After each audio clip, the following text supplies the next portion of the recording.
നമസ്കാരം. ഫുക്രിയിലേക്ക് സ്വാഗതം. ഇന്നലെ ഫൈനലിസിമ റദ്ദാക്കി. ദീർഘകാലമായി കളി നടക്കുമോ ഇല്ലയോ എന്ന് വലിയ ആശങ്ക ഉണ്ടായിരുന്നു. മാർച്ച് 27 ദോഹയിലെ ലുസൈൽ സ്റ്റേഡിയത്തിൽ വെച്ചിട്ടാണ് കളി നേരത്തെ പ്ലാൻ ചെയ്തിരുന്നത്. പക്ഷേ ഇപ്പോൾ അത് റദ്ദാക്കി എന്ന് യുവേഫ കഴിഞ്ഞ ദിവസം സ്റ്റേറ്റ്മെൻറ്റ് ഇറക്കി. അതിന് മറുപടിയായിട്ട് AFA Argentina football association statement ഇറക്കിയിട്ടുണ്ട്. എന്തായാലും കളി നടക്കില്ല. ഈ ഫുട്ബോൾ ആരാധകരെ നിരാശപ്പെടുത്തുന്ന ആ ഒരു കാര്യമാണ്.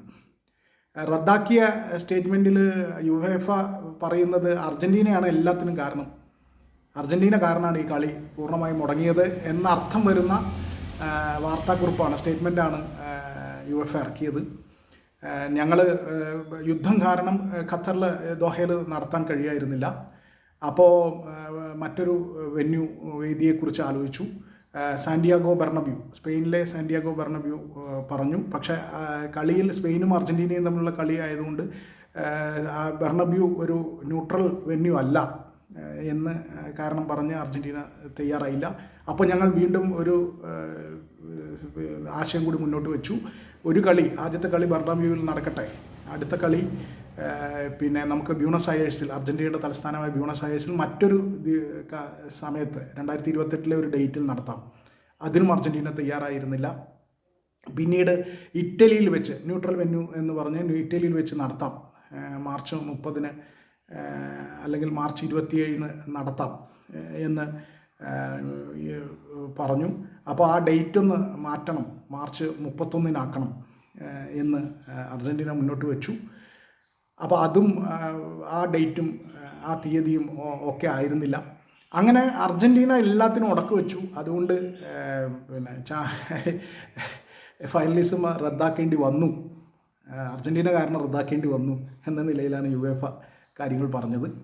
പക്ഷേ അർജൻറ്റീന അതിന് മറുപടിയായി പറഞ്ഞിരുന്നത്, AFAയുടെ പ്രസിഡന്റ് തന്നെ കൃത്യമായിട്ട് പറയുന്നത്, ഇത് ഞങ്ങൾ കാരണമല്ല, ഇതെല്ലാം യുവേഫ ഏകപക്ഷീയമായിട്ടാണ് കാര്യങ്ങൾ തീരുമാനിക്കുന്നത്.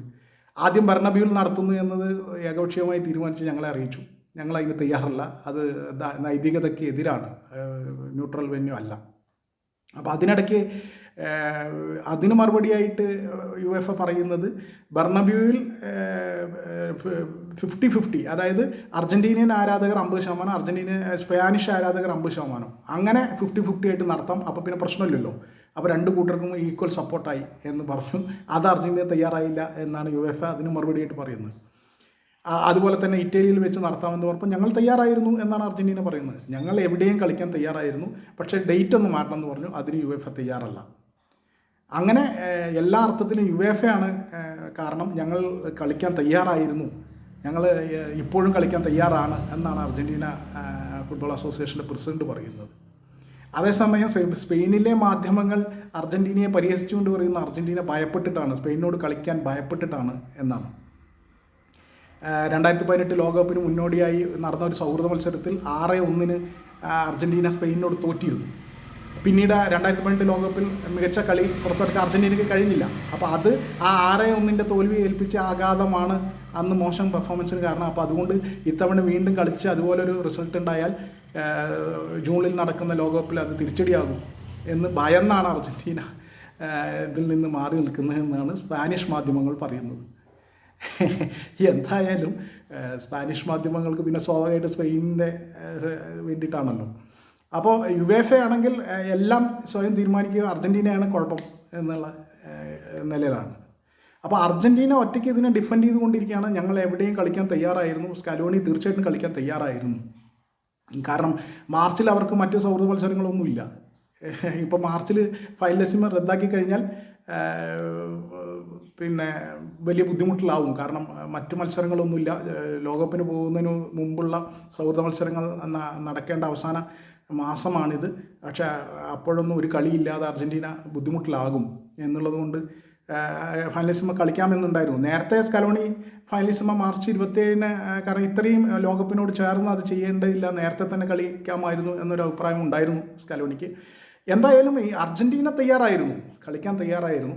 പക്ഷേ യുവേഫ ഏകപക്ഷീയമായി സ്പെയിനിന് വേണ്ടി ഇടപെടുന്ന പോലെയാണ് യുവേഫ ഇടപെടുന്നത്. അപ്പോൾ ആ അർത്ഥത്തിൽ പിന്നെ യുവേഫ യുടെ ഒരു തെറ്റായ നീക്കങ്ങളാണ് ഇതിന് കാരണമെന്നാണ് അർജൻറ്റീനയുടെ വാദം.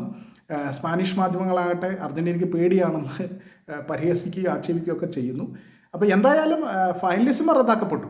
അതാണിപ്പോൾ ഇപ്പോഴത്തെ അവസ്ഥ. ഇത് കൂടുതൽ ബുദ്ധിമുട്ടുണ്ടാക്കിയിട്ടുള്ള അർജൻറ്റീനയ്ക്കാണ്. കാരണം അർജൻറ്റീനയ്ക്ക് ഇനി സൗഹൃദ മത്സരങ്ങളൊന്നും ഈ മാസമില്ല. അപ്പം അതുകൊണ്ട് ഒരുപക്ഷെ അർജൻറ്റീന അണ്ടർ 20 ടീമുമായിട്ട് അർജൻറ്റീന തന്നെ ബ്യൂണസ് അയേഴ്സിൽ കളിക്കുമെന്നൊക്കെ റിപ്പോർട്ടുകളുണ്ട്. എന്തായാലും എങ്ങനെയൊക്കെയാണ് വരാൻ പോകുന്നത് എന്നത് കണ്ടു തന്നെ അറിയണം. അർജൻറ്റീനയ്ക്ക് ബുദ്ധിമുട്ടുണ്ടായിട്ടുണ്ട് എന്നൊരു യാഥാർത്ഥ്യമാണ്. ഫൈനലിസിമ ഫുട്ബോൾ ആരാധകരെ മുഴുവൻ നിരാശപ്പെടുത്തുന്ന ഫൈനലിസിമ നടക്കുന്നില്ല എന്നുള്ളതാണ്. ആരാധകർ വലിയ ഫൈനലിസിമ എന്ന് പറഞ്ഞാൽ യൂറോ ചാമ്പ്യന്മാരും കോപ്പ അമേരിക്ക ചാമ്പ്യന്മാരും തമ്മിൽ. ലാറ്റിൻ അമേരിക്കയിലെ ചാമ്പ്യന്മാർ കോപ്പ അമേരിക്ക ടൂർണമെൻറ്റ് ജേതാക്കളാണ്, അത് അർജൻറ്റീനയാണ്. യൂറോ കപ്പ് വിന്നേഴ്സ് എന്ന് പറയുന്നത് സ്പെയിനാണ്, യൂറോ കപ്പിൻ്റെ ജേതാക്കൾ. അപ്പോൾ യൂറോപ്യൻ ടീമും യൂറോപ്പിലെ ചാമ്പ്യന്മാരും ലാറ്റിൻ അമേരിക്കയിലെ ചാമ്പ്യന്മാരും തമ്മിലുള്ള ഒരു കളി എന്ന നിലയിലാണ് പിന്നെ ഫൈനലിസിമ നടത്തുന്നത്. അപ്പോൾ എന്തായാലും ആ ഫൈനലിസിമ റദ്ദാക്കപ്പെട്ടതിൽ ഒരു ഉജ്ജ്വലമായ ഒരു കളി ഉറപ്പായിരുന്നു അർജൻറ്റീനയും സ്പെയിനും തമ്മിൽ. അത് നഷ്ടപ്പെട്ടതിൽ ഫുട്ബോൾ ആരാധകർ മുഴുവൻ നിരാശയിലാണ്. എന്തായാലും യുവേഫ അർജൻറ്റീനയും പരസ്പരം കുറ്റപ്പെടുത്തിക്കൊണ്ടിരിക്കുന്നുണ്ട്. സ്പാനിഷ് മാധ്യമങ്ങൾ അർജൻറ്റീനയെ പരിഹസിച്ചുകൊണ്ടിരിക്കുന്നുണ്ട്. ഇതെല്ലാമാണ് ഇപ്പോൾ കഴിഞ്ഞ ദിവസങ്ങളിലൊക്കെ നടന്നിട്ടുള്ളത്. എന്തായാലും നഷ്ടം ഫുട്ബോൾ ആരാധകർക്കാണ്. ഫൈനലിസിമ നടക്കില്ല എന്നുള്ളതാണ് ആ നഷ്ടം.